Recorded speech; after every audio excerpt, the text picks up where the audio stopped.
Good morning. We are 18 wheels on the road, heading on down. One of the large things, whenever people say, I just can't understand what's going on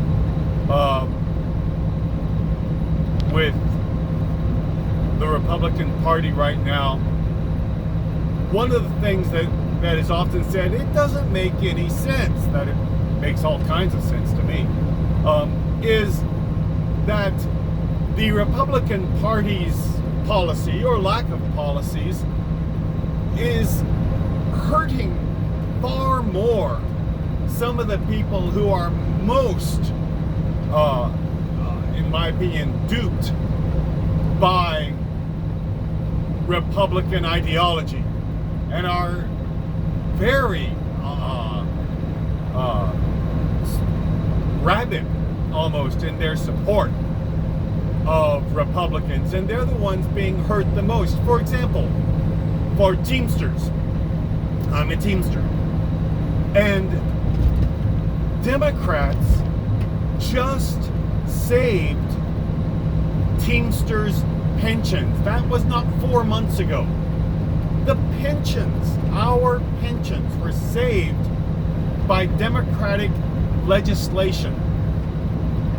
I mentioned this to the other truck drivers, and they're too busy saying, man, if you get that coronavirus inoculation, your arm becomes magnetic. If you shove a paper clip in on your arm, it'll stick there. Heaven help us. And yet when you retire, you actually get a pension. And why that Republicans worked so hard to make sure that would not have to be funded.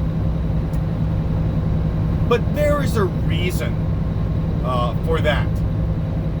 And to help understand the reason why Republicans can have a lot of support by people who are really being hurt by Republican policies and do not seem to want to support Democrats who are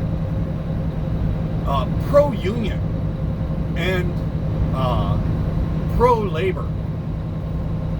There's a reason for that, and it helps if we think back to the Civil War, because another thing that I often hear people wonder, bear with me here because it's the exact same thing. People say, you know what's strange? During the Civil War, almost everyone who fought for the rebellion during the Civil War did not own slaves. And yet, the Civil War was about slavery.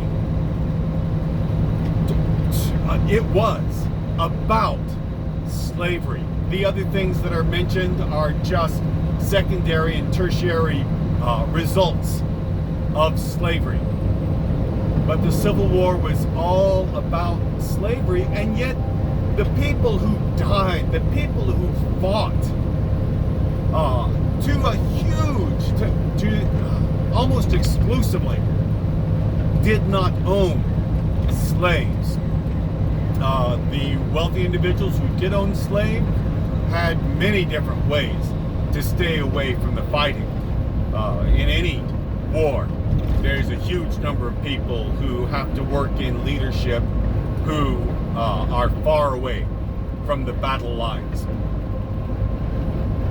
Now, why did people who had no vested interest, who were gaining nothing from slaves, why were they so ready to fight for slavery? And there we have to remember something about the South that was going on.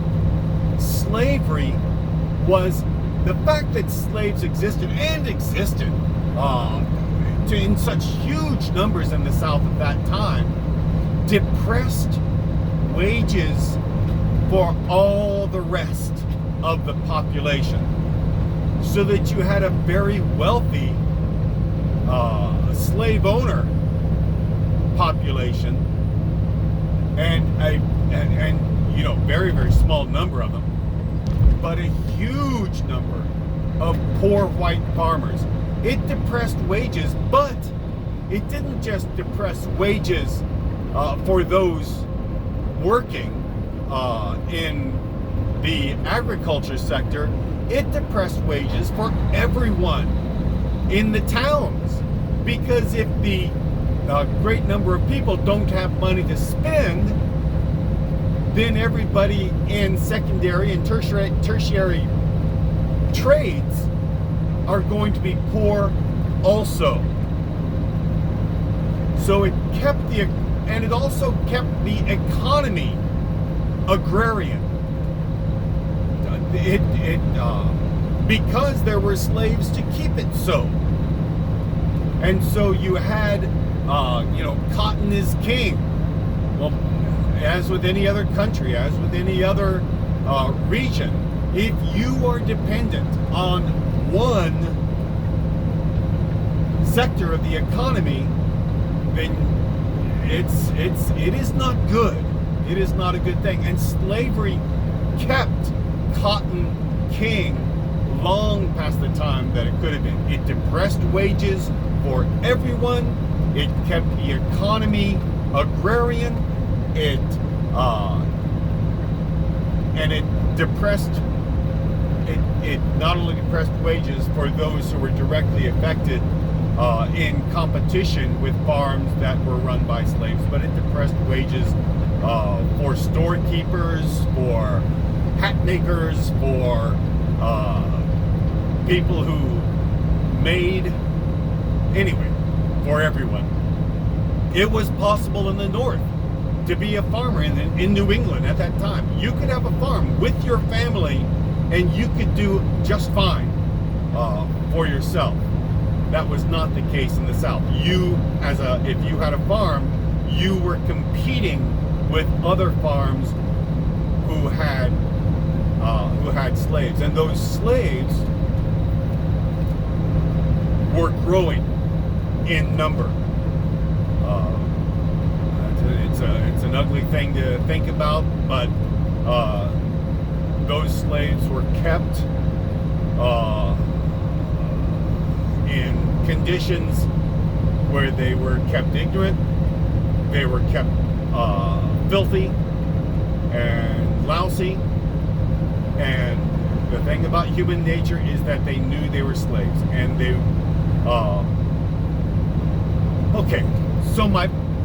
to get back to the essential. Why then were all these very, very poor white persons so anxious to go to fight for the preservation of slavery? The reason is it didn't matter how poor they were. It didn't matter if their lifestyle was very much the same as the slaves. They had freedom, and they were a step up from the slaves. They always knew that no matter how poor, no matter how awful their living conditions were, they were better. They could view themselves as better than the slaves that were there. And they were not going to have that changed. Fast forward to today. One of the main things that have happened is the Black Lives Matter. The culture is moving away from the mindset of old white men like me.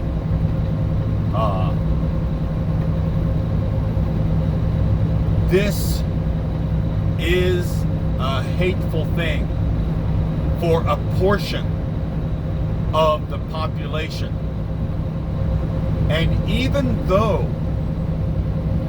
for a portion of the white population that has been totally left behind economically, wages for labor, non-union labor, have not gone up, and even union labor has not gone up the way it should now that now that unions have been pretty effectively destroyed by the Republican Party.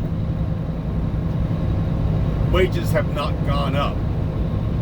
And white workers, white manual, blue-collar workers, their wages have stagnated, and therefore purchasing power has gone down and down and down.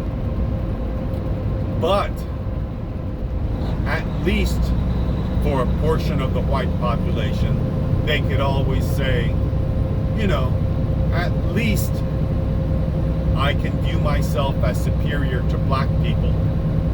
And now we have, and here's the central issue, here's the thing that mattered more than anything else in the past years.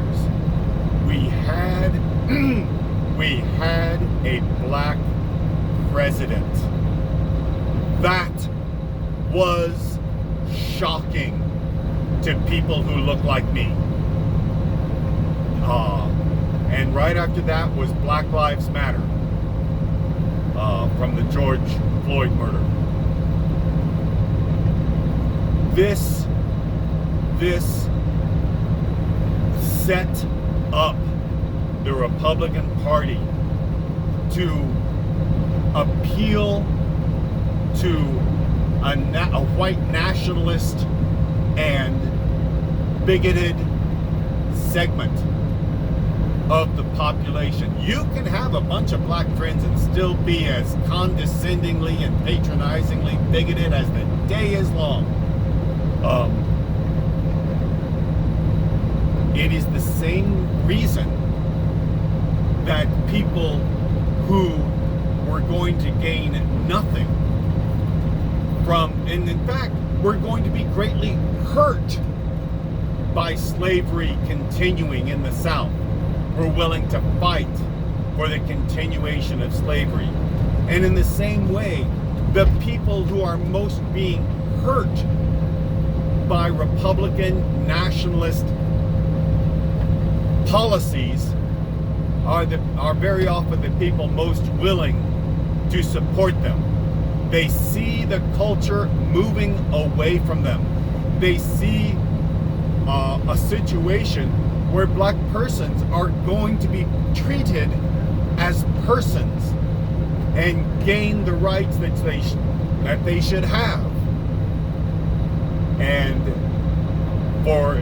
just look, gain the temperature of the people you see at Trump rallies. You can see it. One thing you'll not find a black person in a Trump rally because, well, unless they're right behind the camera with a t-shirt that says I'm a black person at a Trump rally.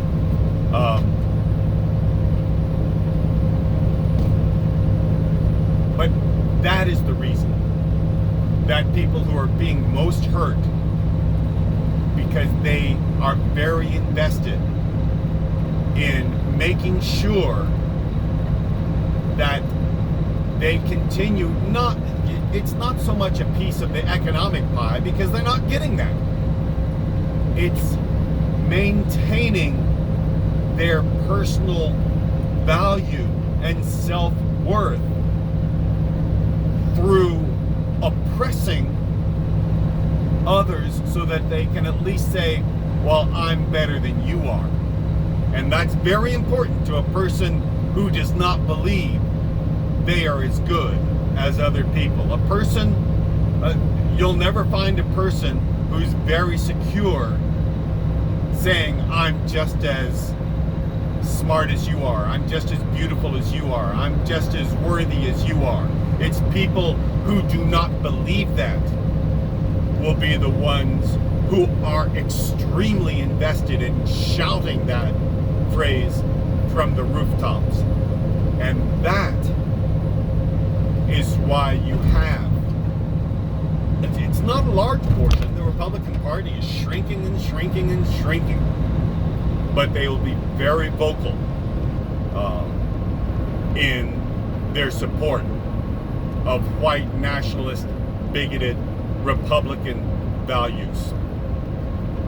And that is why individuals who are most being hurt by Republicans will continue supporting